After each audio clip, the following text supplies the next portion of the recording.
한국교회 옛 이야기 제2강 오늘 전주 예수병원과 호남 기독학교에 대해서 말씀드리겠습니다. 오늘 제 PPT 문제의 관계로 이 화면 전환이 여의치 않다는 점 다시 한번 좀 불평하지만 말씀을 드리겠습니다. 지난 시간 이제 금산교회를 설립했던 그 루이스 테이트 선교사에 대해서 말씀을 드렸습니다. 이 루이스 테이트 선교사에 대한 자료를 제가 그동안 이제 거의 보지를 못했습니다. 이유를 생각해 보니까 일단 이 사람의 이분에 대해서 출간된 책이 우리말로 된 책이 2권밖에 없습니다. 그것도 이제 이분의 전체적인 선교 사역을 얘기한 게 아니라 여러 선교사들에 대한 이야기 중에 한 꼭지만 딱 차지하고 있을 뿐입니다. 왜 그랬을까 생각을 해보니까 일단 이분이 활동했던 곳이 전북 한정입니다. 그러니까 언더우드 우리가 다 알고 있는 언더우드나 아펜젤러 이런 분들은 서울 중심으로 활동을 했잖아요. 그리고 그분들의 세웠던 교회가 지금 서울의 대형 교회들이 되었고, 그러니까 그분들에 관련된 연구 사업은 지금도 활발하고 재단도 충실한데, 이 루이스 테이트워 선교사와 같은 전북, 이분이 전주와 군산 지역에서 주로 활동하셨는데, 이런 분들 같은 경우는 이분들이 세운 교회 중에 이제 전주 서문교회 정도, 익산 남전교회가 얼마나 큰지는 제가 솔직히 모르겠는데, 그러니까 그쪽 지역이 돈이 많은 지역은 아니에요. 그래서 이분들의 어떤 기념사업회 이런 것들이 그렇게 활발하지가 않은 것 같습니다. 그러니까 책도 없는 거죠. 한남대학교에서 출판한 책의 한 꼭지, 그리고 이제 쿰란 출판사에서 출판한 책의 한 꼭지밖에 없기 때문에 좀 이렇게 어떻게 보면 널리 알려지지 않은 게 아닌가 그런 생각이 들었습니다. 자, 우리나라에 오신 선교사님들이 정말 많습니다. 미국 장로교 내한 선교사 총람을 보면 1884년부터 2020년까지 오신 선교사님 숫자가 총 872명이고, 이 중 19세기, 그러니까 19세기에 오신 분이 81명, 그리고 대한제국과 일제강점기 시대 오신 분이 469명이나 됩니다. 이렇게 많은 선교사님들이 오셨고 또 그분들의 생을 불태우셨죠. 그런데 우리는 사실 그분들의 이야기를 많이 모릅니다. 참 송구한 일이 아닐 수 없지요.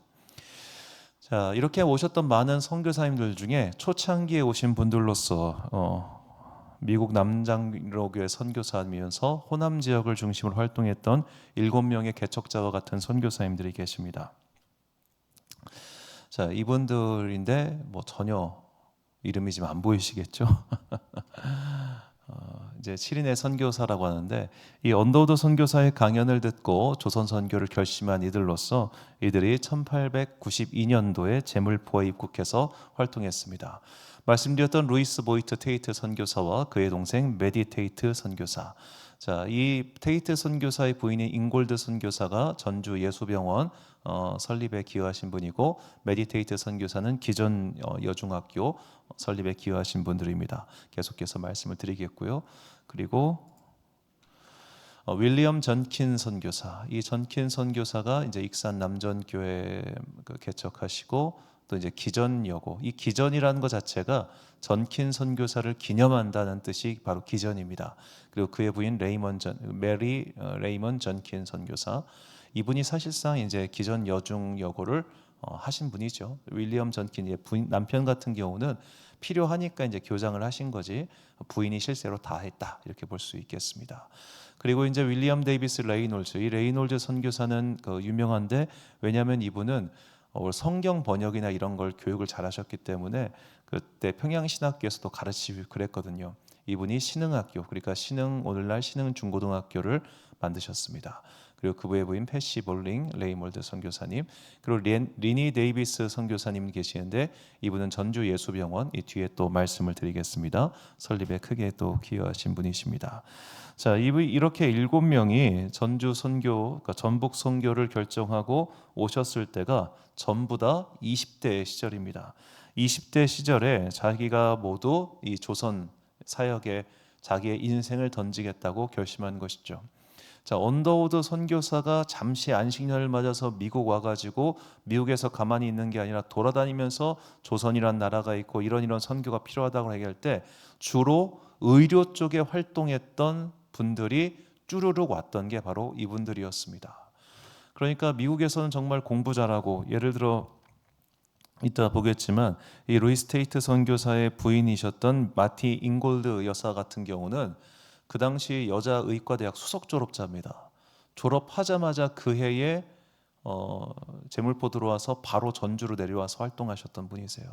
자, 그렇게 많은 분들이 자신의 인생을 바쳤던 것이죠. 자, 이분들이 이렇게 서울 지역이 아니라 호남 지역에 선교를 했다는 게 굉장히 중요합니다. 왜냐하면 그때 이분들 딱 들어왔을 때가 언제냐면 들어오고 나서 동학 농민운동이 터집니다. 이 동학 농민운동 뭐 아시겠지만 이 전라북도 지역을 중심으로 해서 그 농민운동이 일어나는데 그 농민운동을 제압할 수 있는 군대가 그 당시 조선에 없었잖아요. 그래서 이제 그 고종이 어디서 군대를 끌어오냐면 청나라 군대를 끌고 들어옵니다. 그리고 이제 그것 때문에 또 일제도 들어오고 그렇게 해서 이제 외국 군대로 자국민을 제압한 그 운동이 이게 조선 동학혁명이었단 말이에요. 그러니까 굉장히 참 그 당시 조선 말기에 나라가 얼마나 혼란스러웠는지를 짐작할 수 있는 대목입니다. 자, 그런데 그때 그분들이 동학 끝나고 그때부터 전주에서 본격적으로도 활동을 하셨던 거예요. 그 이전부터도 활동하셨지만 전주 그 동학 때문에 잠시 끊겼다가 계속해서 그곳에서 이제 생명을 걸고 활동을 하시죠. 자, 이렇게 해서 이제 활동했던 그분들의 이야기들을 오늘 한번 중점적으로 살펴보고자 합니다. 자, 먼저 이제 이 전주 지역에는 여러 기독교 유산들이 있는데 신흥학교, 전주 예수병원, 그리고 선교 묘지가 있습니다. 오늘 이 세 가지를 이렇게 주로 말씀드리려고 하는데요. 자, 먼저 루이스 테이트 선교사, 이제 지난주에 말씀드렸죠. 전주 서문교회를 개척한 초대 담임 목사이기도 합니다. 이 전주 서문교회 같은 경우도 참 이야기가 재미있는데 이게 서문교회 옛날 사진이라고 합니다. 이 서문교회가 처음에는 전주 교회였습니다. 근데 완산에다가 땅을 매입해 가지고 여기에 교회만 세우는 게 아니라 선교 부지를 해 가지고 여기서 뭐 학교도 하고 다 할 생각으로 완산 쪽에 땅을 매입했는데 그쪽이 이제 양반네 터전이라는 거예요. 그래서 전주이시 양반네 터전이니까 어디 서양 양놈들 종교가 오냐 해가지고 격렬하게 그쪽 완산 지역의 사람들이 반대를 해가지고 그 화산이라는 곳으로 옮겼답니다. 오늘날 전주 중화산동이라고 하는데 그곳이 어떤 곳이었냐면 시체를 매장하는 곳이었대요. 시체를 매장하는 곳에서 교회를 시작하고 학교를 시작했던 겁니다.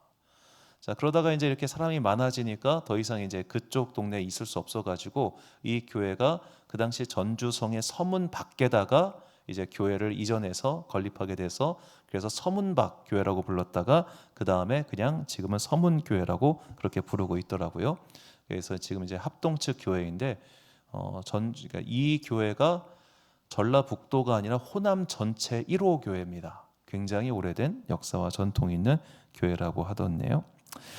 자, 이렇게 이제 전주 서문교회 간단히 뭐 말씀을 드리고 나서 이제 본격적으로 전주 예수병원에 대해서 말씀드리려고 하는데 이 사진에 있는 분이 마티 잉골드 이제 여사로 이 선교사님이십니다. 의료 선교사.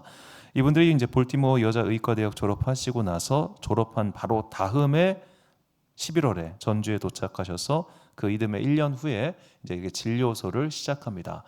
뭐 다 아시겠지만 이제 그 당시에는 여자와 남자가 함께 붙어 있을 수가 없었잖아요. 그래가지고 이분이 진료소를 시작하고 나서 이 진료소 활동이 나중에 이제 병원으로 바뀌게 됩니다. 자, 이분이 이제 들어오시고 나서 이제 루이스 테이트 선교사와 결혼하고 그리고 남편 건강 악화로 결국 귀국하시고 미국에서 이제 생을 다 마치시게 되지요. 자, 이 진료소의 역사 간단히 말씀드리면 이렇게 이제 그 처음에는 여성들과만 함께 활동하고 또 여성들만 돌볼 수밖에 없었는데 저 병원을 설립하게 됩니다. 그래서 이제 이렇게 터를 마련하고 진료소를 시작했다고 해요. 그러다 이제 벽돌 건물에서 전주 예수병원 여기 보면은 이제 사진에 잘 안 보이시겠지만 프레스비테리안 메디컬 센터라고 되어 있습니다. 장로교회 병원인 거죠. 전주 예수병원은 1898년 잉골드 선교사가 진료소로 시작했다고 합니다.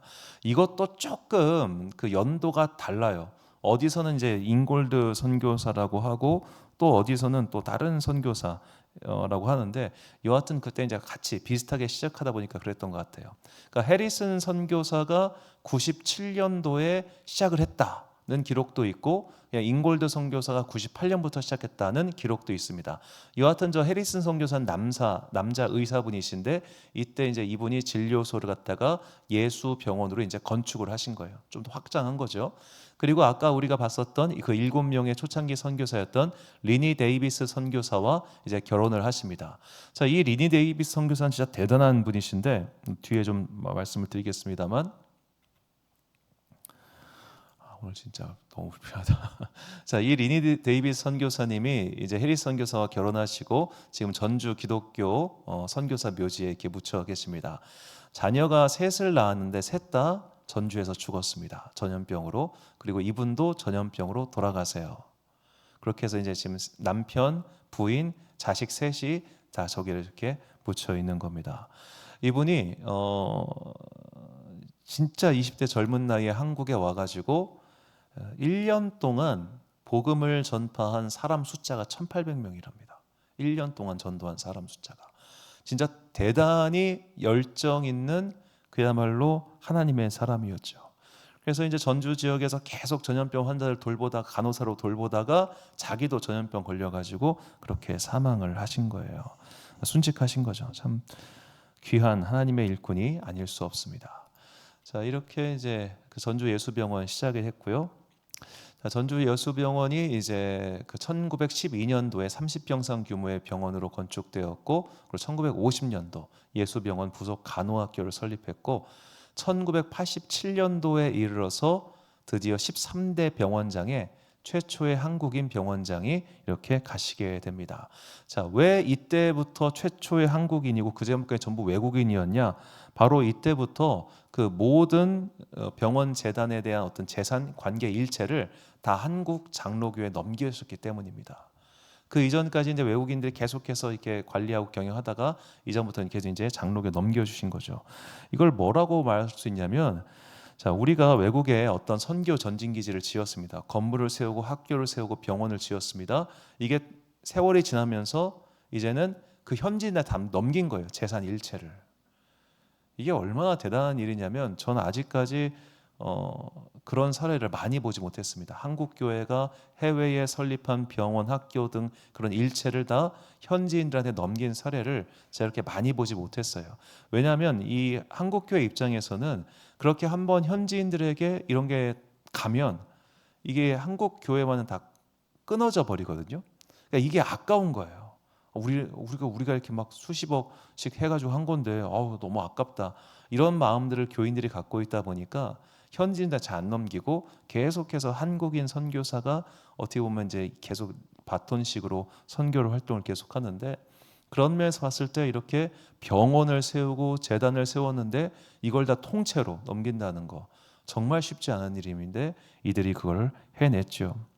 전주 예순병원은 그 한강 이남에 세워진 최초의 종합병원입니다. 지금은 굉장히 빚이 많아서 좀 경영이 어렵다고 하긴 하는데 여튼 최초의 근대식 병원이고 또 개신교 계열 병원 중에 세브란스보다 역사가 오래된 아주 최초의 병원입니다. 잘 되기를 바라고요.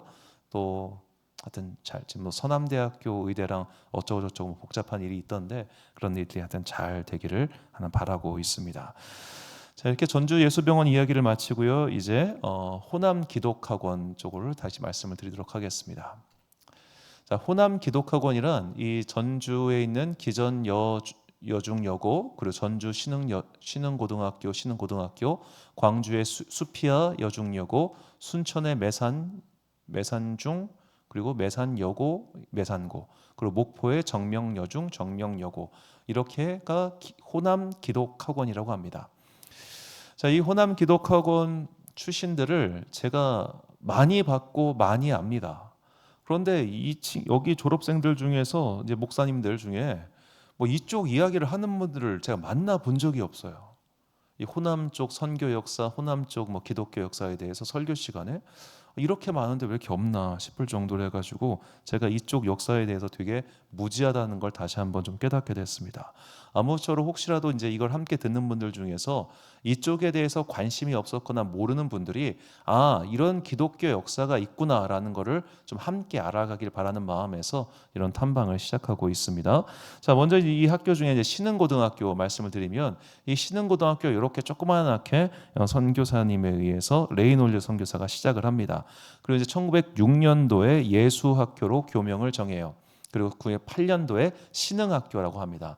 자, 그래서 우리가 그냥 신흥고라고 검색하면 세 군데가 나온대요. 청주에도 나오고 하는데 신흥고 중에 가장 오래된 신흥고는 이제 전주 신흥고입니다. 그러니까 여기가 그냥 사실상 뭐 진짜 신흥고죠.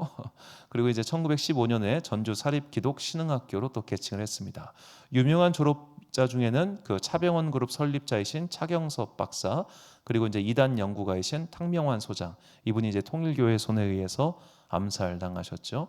자, 이런 분들이 계시다는 것, 아주 전통 있는 그런 기독학교입니다. 자, 그리고 이제 그 다음이 기전여학교에 대해서 말씀드리려고 했는데, 이 기전여학교를 만든 게 아까 말씀드렸던 그 루이스 테이트 선교사의 여동생이었던 메디 테이트와 지금은 저 화면에 나오고 있는 전킨 선교사의 부인 메리 전킨입니다. 자, 이 전킨을 기념하다는 뜻으로 이제 기전 학교가 된 거니까 그 정도로 이 전킨 부부의 기전 학교에 대한 어떻게 보면 기여도가 굉장히 크다, 그렇게 말할 수 있겠죠. 일단은 시작에 대해서는 굉장히 설이 좀 다양합니다. 1900년 설이 있고요, 1902년 설이 있습니다. 1900년 설은 메디테이트가 여학생 6명으로 시작했다고 하고요, 1902년 설은 전킨 부인이 여자 청년학교로 시작했다고 말합니다. 아마도 그때 그냥 서로 같이 하면서 주거니 받거니 했을 거예요. 왜냐하면 그 당시 선교사들이 한 지역에 오래 있는 게 아니라 계속해서 순회식으로 돌아다녔기 때문에 지금 우리의 어떤 개념으로 한 명이 딱 맡아가지고 몇 년 동안 쭉 가고 이런 것과는 조금 거리가 있었기 때문에 그래서 메디테이트와 메리 전킨이 그냥 같이 일을 했다, 그렇게 생각하시는 게 더 좋을 것 같습니다. 여자 청년학교로 시작했고 이제 1908년도에 이 전킨 선교사 전킨 남편이 죽어요. 그 전킨 남편이 그래가지고 그를 기리면서 기전으로 이제 이름을 바꾸게 됩니다. 그래서 이제 1946년도에 전주 기전 여중 여고가 시작됐고, 또 1907년도 또 이제 넬리 랭킹 선교사님, 이분 계시는데, 자, 이분이 이제 오셔가지고 전주에서 열심히 하셨는데 맹장염으로 바로 소천하십니다. 그러니까 그 당시 선교사님들이 오셔가지고 바로 죽고 이런 분들이 굉장히 많았어요. 처음에는 이제 중화상동 신흥고야와 붙어 있었지만 2005년도에 서부 신시가지로 이전했다고 합니다. 중앙대 설립자인 이명신 씨와 소설가 최명희 씨, 홈플의 작가죠. 이분 유명한 또 졸업자들이 있습니다. 중화산동 이쪽이 여기서부터 시작을 해서 신흥고에 있는 본관은 뭐 역사 유물주로 등재되기도 했는데, 일단 이전한 신시가지 쪽으로 갔기 때문에 기전여고는 과거와는 좀 다른 학교가 됐다고 그렇게 말을 합니다. 자, 이렇게 전주 예수병원, 그리고 전주 기전여중고, 또 신흥고등학교, 중학교, 이 학교들에게는 굉장히 중요한 공통점이 있습니다. 뭐냐면 모두 독립운동에 참여했고요, 신사참배운동에 반대했고요, 그러다가 일제에 의해서 임시 휴고 조치, 그리고 병원 같은 게 문 닫는 그런 조치들을 당했다는 겁니다. 모두 다 참여했습니다. 이게 굉장히 중요한 게, 뭐 독립운동까지는 그렇다 쳐요. 그런데 신사참배 반대운동은 그 당시 교단에서 신사참배는 문화운동이니까 참배도 됩니다라고 그렇게 했을 때예요. 신사참배 반대운동 의외로 우리 교단도 그렇고 많이들 안 했습니다. 그래서 신사참배 운동에 반대했던 분들이 나중에 해방 이후에 따로 떨어져서 그 만들어진 이 교단이 고신교단이에요. 자, 그 정도로 많지 않은 사람들인데 그 운동에 뭐 동참했던 것이 바로 이 호남 기독학원들입니다. 그러니까 참 뿌리 있고 뼈대 있는 그런 기독교 단체다라고 볼 수 있겠죠. 자, 많은 선교사들이 피를 뿌렸고 또 그들 따른 이들 또한 피를 뿌렸습니다. 그야말로 의인의 어찌 보면 다 할 수 있다고 할 수 있겠죠. 그런데 지금 와서 좀 아쉬운 것이 있다면 이들이 만약에 서울에서 했으면 훨씬 더 많이 부자가 됐을 겁니다. 학교도 커지고 병원도 커지고 했을 텐데 어쩌면 전라북도라고 하는 경제적으로는 좀 한계가 있는 지역에서 활동하시다 보니까 이 전국적인 명성을 떨치기엔 조금 부족한 게 있었던 거예요. 자, 그렇다면 그 시대에 그 사람들은 그걸 몰랐을까요? 그 선교사들은? 자, 제물포에 도착해가지고 그들은 바로 거의 1년 안에 전주로 내려갑니다. 그 지역에서 우리가 선교하겠다고 말이죠. 이건 그 당시에 이제 감리교회와 장로교회가 선교지 분할 약정을 하면서 그들이 이렇게 내려간 거예요. 충남 지역은 감리교회, 호남 지역은 저기 장로교회 이런 식으로 말이죠. 자, 그때 서울도 개화가 안 돼 있을 텐데 그 아랫 동네가 무슨 개화가 됐겠습니까? 얼마나 어려웠겠어요. 그나마 목포 같은 곳은 일제에 의해서 개항이 강제로 되면서 계속해서 항구 그런 게 들어왔지만 그러니까 군산과 목포는 그래도 항구가 개발되면서 일찍 근대화가 됐는데 전주는 아니었단 말이에요. 전주는 그만큼 되게 양반 도시였고 어려운 곳이었는데 그곳에 들어가서 아낌없이 자신의 20대와 30대와 40대를 바친 겁니다. 가장 젊을 때, 가장 예쁠 때, 가장 힘 있을 때 그들은 자신의 삶을 예수님을 위해서, 복음을 위해서 전했습니다. 바쳤습니다. 그야말로. 죽기도 했고요, 다치기도 했고. 나중에 그 광주 쪽 가면 한번 말씀드리는데 포사이드 선교사라고 있는데 이 포사이드 선교사가 한센시 병원을 만든 선교사입니다. 그런데 이 포사이드 선교사가 전주 쪽에서 의료 활동하다가 강도를 만나요. 그래서 귀가 잘리는데 그 귀가 파상풍을 일으켜가지고 병을 앓다 죽게 됩니다. 자, 그런 식으로 그런 위협이 가득한 땅에서 이들은 활동했던 거예요. 서울에서 계속 있었으면 지금 날 어느 선교사들처럼 양화진 묻혀가지고 계속해서 그냥 리마인드 되고 계속해서 나오고 할 텐데 그 전주에 그 조그만 데 묻혀 있으니까 저도 모르고 여러분들로 아십니까? 그 지역 분들이 조금 아실까 말까? 저는 전주 출신 목사님들 정말 많이 알고 있지만 그분들이 설교하면서 이런 선교사님들 이야기한 거 한 번도 들어본 적이 없어요. 아마 모를 겁니다. 그분들도. 자, 그렇게 이름도 없이 빛도 없이 조그마한 무덤에서 묻혀가지고 했던 사람들, 그러나 열정을 가지고 일을 했던 사람들, 자, 이런 사람들이야말로 오늘 본문 말씀의 주인공이라고 할 수 있겠죠. 자, 본문 말씀 22절과 23절 제가 읽어드리겠습니다. 보십시오, 이제 나는 성령에 매여서 예루살렘으로 가는 길입니다. 거기서 무슨 일이 내게 닥칠지 나는 모릅니다.